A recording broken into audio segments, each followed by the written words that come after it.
didn't quite reflect into that. Right, I'm delighted to now introduce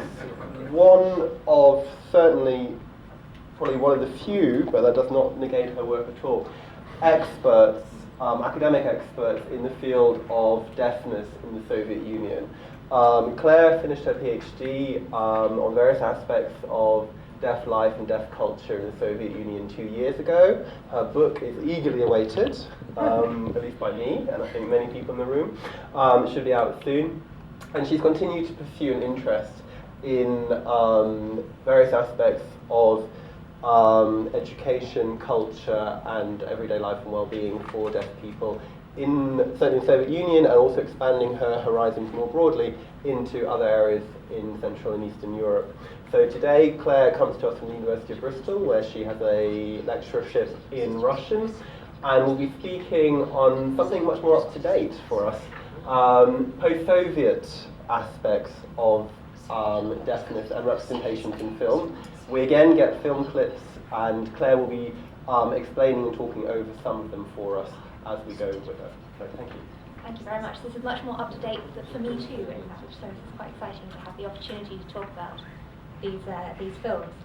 Thank you very much, first of all, to the Bear Trust and Fieldbus for having me. It's such a great opportunity to talk about deafness and disability in a forum like this. Can everyone hear me at the back? Is that right? Yeah. Okay. So yes, I'm going to be talking today about the representation of deafness in post-Soviet Russian film. And since the advent of the talkies, in fact, in 1927, when Hollywood first introduced sound into the movie industry, film has been a really contested medium for the deaf community. I mean, contested in terms of access, with deaf people fighting for the development of subtitling technologies, the rights of deaf people to view films regularly, but also in terms of, thank you very much, also in terms of representation. Screenwriters and directors have sought to find new ways of portraying the silent, deaf experience of the world via a medium that's really dependent on sound. And this is not merely an artistic question, as we've been saying repeatedly today, and this is something that John Schuchman argued in his 1988 work, Hollywood Speaks. The representation of deaf people and disabled people in mass culture in film, in particular the perpetuation of stereotypes such as the deaf individual as isolated, as backward, as mentally disturbed, has had a significant impact on the treatment of deaf people by wider society over the years, and this is certainly something that I see in my own research on the Soviet Union and beyond. So I'm talking today really about mainstream films by hearing directors. I mean, we could talk more about art that is produced by deaf people, but I'm very much interested in representation today. And this representation of deafness on film is a particular challenge for hearing directors and filmgoers. Not, I think, because of an absence of sound communication, which is what is often expected, I think, in portrayals of deafness, but because of an overabundance of it. So deaf communication involves a number of linguistic layers, such as sign, voiced sign, lots of kind of vibration sound, and often speech by deaf people themselves, which for the hearing observer makes deafness a very loud experience to view. And it's through the manipulation of this sound, these layers of communication, that film audiences are encouraged to relate to the deaf community. So in a sense then, my title today is a little bit misleading. These screens are far from stereotypically silent. And in order to explore this in a little bit more detail, I'd like to look at two of the very few post-Soviet films which feature central deaf characters. One which we've already mentioned today, Valery Todorovsky's Land of the Deaf, Strana Glupich, which came out in 1998, and a much more recent film, Sergei Laban's Chapitre Show, which came out in 2011. And I'm going to try and explore about how the representation of deaf community has really shifted over the years since the fall of communism, and see if I can come to some very tentative conclusions about what this can tell us about the place of deaf people in contemporary Russia. So to give you a small amount of background from the research that I've done, before 1991, the lives of Soviet deaf people were very much focused on their own community. It was quite a vibrant, independent and united community, to be sure, but one that functioned very much in parallel to the hearing world. There was very little contact between the two. And it was centred on deaf-only institutions such as factories, living spaces, clubs and theatres. After the fall of the Soviet Union, however, the financial and organisational collapse of many of these institutions and the disappearance of much of the welfare net that supported the deaf community meant that deaf people were really forced to begin trying to integrate into the hearing world.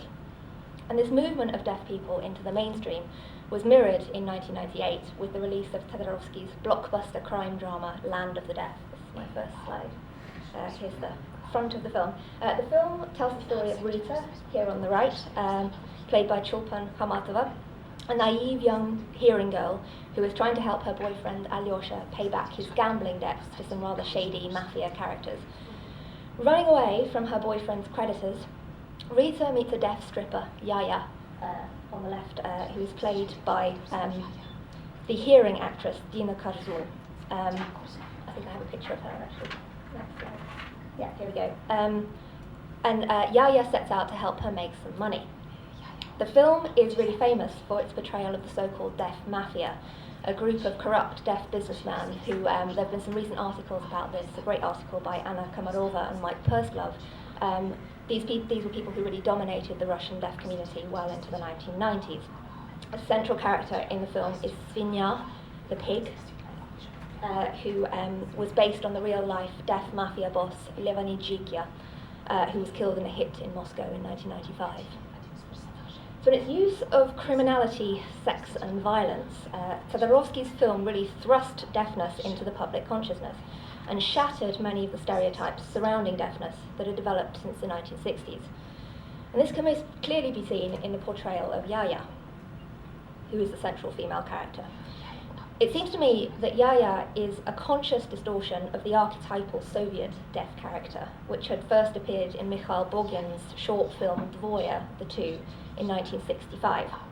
Borgin's central character, Natasha, next slide, who was again played by a hearing actress, Victoria Fyodorovna, is the perfect Soviet deaf person. She is artistic, creative, rational and controlled, overcoming the constraints of her disability through hard work and discipline, but above all, completely silent. In fact, she doesn't speak, she doesn't communicate through this entire film.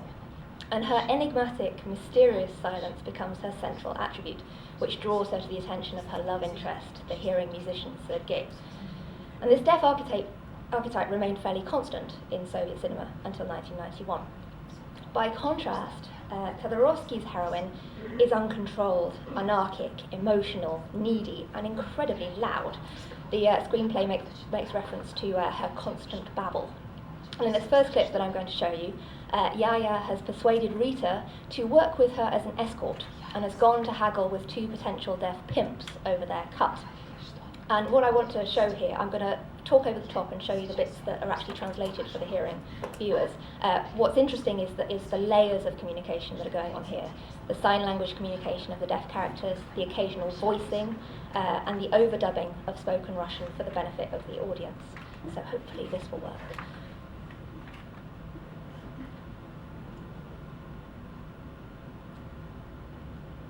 Okay, she says there's no need for the champagne. Деловой разговор. This is a business discussion. Услу. Okay. Ну, во-первых, мы вас сводим с клиентами. We'll get you the clients. Во-вторых, обеспечиваем охрану. We'll protect you. И в-третьих, колеса There'll be our wheels. наши.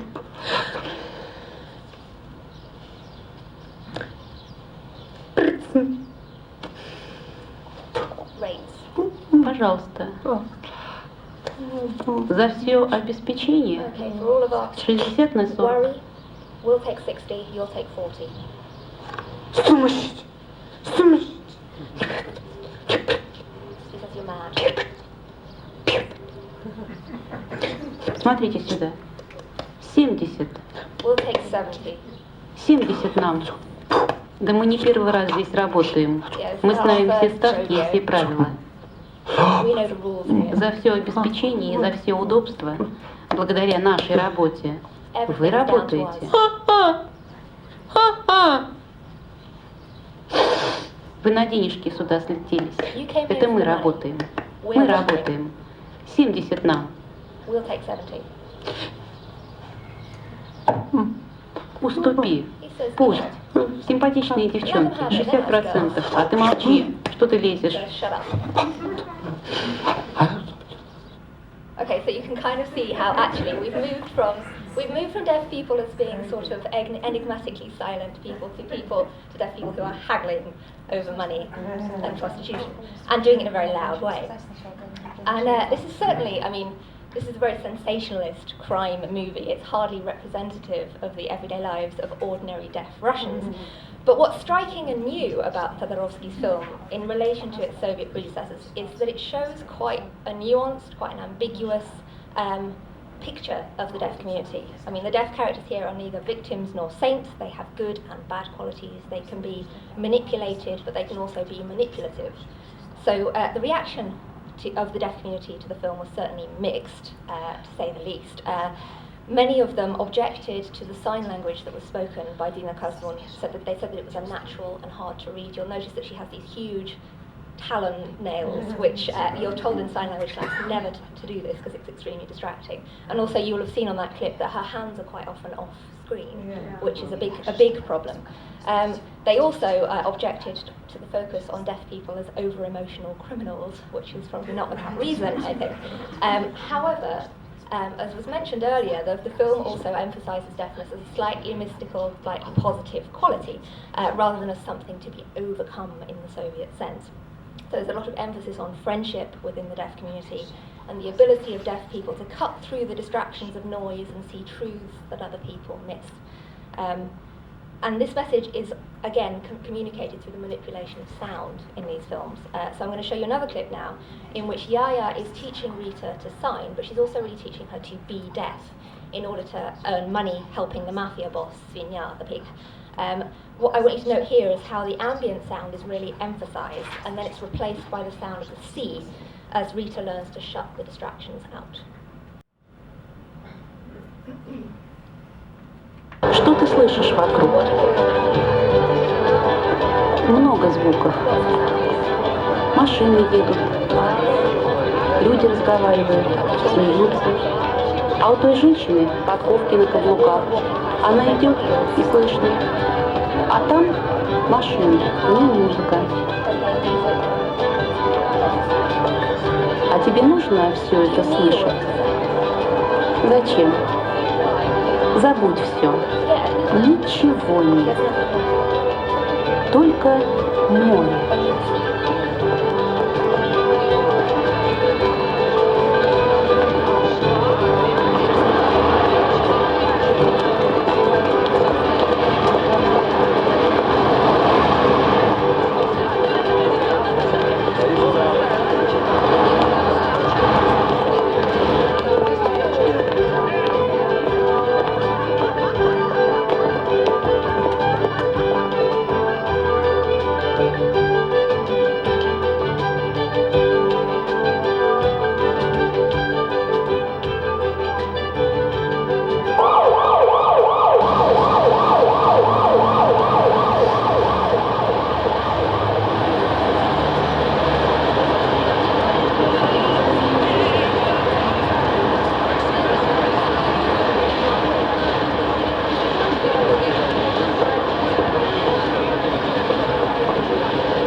We get the idea. Deafness is a very zen experience of the world. And as this is really the first mainstream portrayal of post-Soviet deafness. So Land of the Deaf has really become the common cultural reference point for hearing people when they're discussing the deaf community. The deaf mafia continues to be the subject of frequent investigative articles in the mainstream press. So they just keep coming up, despite the fact that the deaf mafia really doesn't exist anymore in Moscow. But in the years following, there seemed to be hardly anything to challenge this rather sensationalist, criminal view of the deaf community. In 2005, though, a new deaf voice entered the mainstream cinematic consciousness with the release of cult director Sergei Laban's first feature film, Dust, Quill. Laban included in the closing credits of this film a sign language version of the rock group Kino's anthem of glasnost, Peremien, We Want Change, performed by the hard of hearing actor Alexei Znamiensky. I think I have a picture of this. Yeah, here we go. This clip swiftly became a viral internet sensation. It spread through word of mouth on Facebook and Vkontakte. Everyone was watching it. And on the back of this success, Laban cast Znamiensky as a central character in his 2011 film Chapiteau Show. Chapiteau means travelling circus, show as in show. And Chapiteau Show is a really fascinating and very cult film, really part of the Moscow underground, I suppose. It's a series of 4 interlocking stories: love, friendship, respect, and cooperation. And it tells and retells the story of the same few days in a holiday resort in the Crimea. The film plays with reality and artifice, with each of the main characters at some point performing a song and dance routine in a fairground booth, the eponymous Chapiteau Show. And in this film, Znamiensky, this fantastic deaf actor, plays a deaf baker, Lyosha, in the second story, Friendship. Having won a competition to feature in a television documentary about deaf people, Lyosha befriends the hearing TV presenter and her group of friends and travels with them to the Crimea on holiday. And while he's there, he interacts with the protagonists from the other storylines, and he grapples with his own place in the world as a deaf individual. What's wonderful about Chapiteau Show is that it deals quite self-consciously with the problem of how deaf people are represented in mass culture.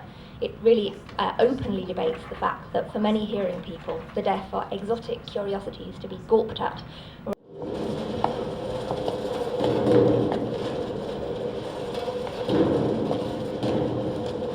Что это? What's going on? Телевидение. Снимают сюжет про глухих. Какой еще сюжет? Ну, это из-за конкурса. Я победил же в конкурсе. Телевидение снимает сюжет. Да, как интересно. Расскажи. Что еще за конкурс? Для чего они приперлись в пекарню? Мешают же работать. Да успокойся ты.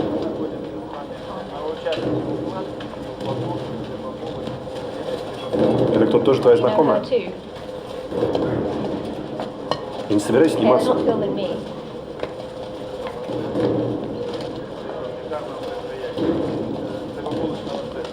Ну ты что, считаешь, что мы обезьяны, что ли? Хочешь сниматься? Давай вперед, маши руками, грузи батон и позируй. А мы не будем. Вот полюбуйтесь, звезда.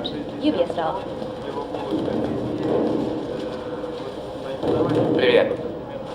Здесь не обязательно напрягать связки и орать как сумасшедший. Здесь важно тусоваться, веселиться и зажигать по полной программе. Дискотека глухих. Реальность или просто потраченная энергия? Поясним. Эй, рыженький, как вы знакомитесь с девчонками на дискотеке? Ай, ладно, надо научиться это. So you see what I mean, they're kind of playing with this. And later on in the clip, one of Lyosha's deaf friends argues that every 6 months a journalist shows up saying, "We must film the deaf disco. It's a sensation. Deaf people are dancing to music." What nonsense, it's like a zoo. And a number of stereotypes from Land of the Deaf, in fact, find their way into this film too. Stenya, one of the hearing characters, asks Lyosha if he's a pusher, a drug dealer. And Lyosha has to explain that not all deaf people are in the mafia. Also, one really great part of it is that Lyosha has a t-shirt that says Pig Boy on it. I think I have a picture of that right at the end, which I think seems to be a conscious reference to the mafia character, the pig from Land of the Deaf. There we go. This Pig Boy t-shirt. This rather postmodern exploration of identity and representation is not limited to the deaf characters. Other characters in the film include the cult figure Pyotr Mamonov playing himself, a look-alike of the lead singer from Kino, the VJ Yulia Gavor playing the video jockey, gay actors play gay actors, deaf actors play deaf characters. The line between reality and artifice is often quite blurry. And the positive side of this is you get a really detailed and very accurate portrayal of the deaf community, and one in which a number of deaf actors, writers and consultants took part. And certain aspects of the directing really show this consciousness of the realities of deaf communication. I mean, when you see Sign, it's lit very well, it's shown head on, you can read it. You see deaf characters communicating through text messages, which are clearly shown on the screen. Surprisingly, it was released initially without subtitles, which was a cause of real concern, but it was rectified very quickly, and it was shown on the television channel NTV the next year with closed captions. So this is quite an inclusive film in a sense, it's quite an accurate film, but at the same time this is a film, the whole film in fact is about isolation and dislocation and about the impossibility of moving between worlds and making connections with people. And this can be seen very clearly in Lyosha's story. I mean, his desire to meet new people, to explore the hearing world, leads to him being rejected by his deaf friends. They call him a deaf-mute monkey, dancing for his hearing masters. But his foray into the hearing world sees him isolated there too. He finds he can't work out the relationships between characters. There's one point where he's knocking on the door of one of his hearing friends, trying to get in. The hearing friend's shouting at him to go away. There's this horrible kind of escalating moment as they both get angrier and angrier as neither of them is heard. And when he tries to make contact with his deaf friends, the straightforward communication appears to break down. He sends them a text saying, "Where are you? Shall I come and find you?" And he receives the rather cryptic answer, "Look for us beyond the limits of your own despair." So, and this sense of dislocation culminates in a rather violent argument with one of his hearing companions. Do I have time to show this? One clip, all right. So Lyosha is yelling because he's just got to this point where he can't quite cope with this anymore. And Senya, the hearing friend, rebuffs him with a mockery of sign language and a repeated, "I can't hear you." Нужно его качать! Качай его! Что вы делаете? Стойте! Я хочу с вами поговорить! Поставьте меня! Успокойтесь! Послушайте, я хочу вам сказать, вы самые страшные люди на свете. Я не понимаю, почему я вам поверил? Зачем вы поссорили меня с моими друзьями? А? Зачем притащили сюда? Просто прикольно, что ли? Глухонемая обезьяна, да? Я ведь жил очень нормально. Разве вас волнует какой человек? Вас разве волнует какой человек? А? Если пока ты дает вам наркотики, вы за ним ползаете. Все, что ли? Я понял. This is the whole point. He's yelling at him, and this guy is not listening. He's sort of signing grotesquely. At the end, he says, "I couldn't hear anything you said, but it was great. It was really great." It's a kind of horrible moment. So to conclude then, as I realise I am running out of time, I think it's fair to say that the representation of deafness has gone through several really dramatic shifts since the fall of the USSR. From the Soviet focus on the deaf as a silent world apart, to a more sensationalist, artificial portrayal of deafness by hearing actors in Land of the Deaf, to a much more representative mode. And I think Shapito's show really demonstrates a more self-reflecting questioning about what deafness really means and how the deaf should engage with the hearing world. And this is a kind of performative dimension that I think we see a lot these days in the West, as young people with texting, with YouTube, are having more sort of arenas in which they can experiment with their deafhood and perform their deafhood. And I think exposing hearing viewers to deaf communication practices, so deaf actors communicating both sign and speech, has the effect of demystifying deafness, which is an important step for a community that's really beginning to activate for linguistic rights and recognition. I've run out of time, so I'm going to stop there. But any questions, I would be happy to talk about this more. Thank you very much.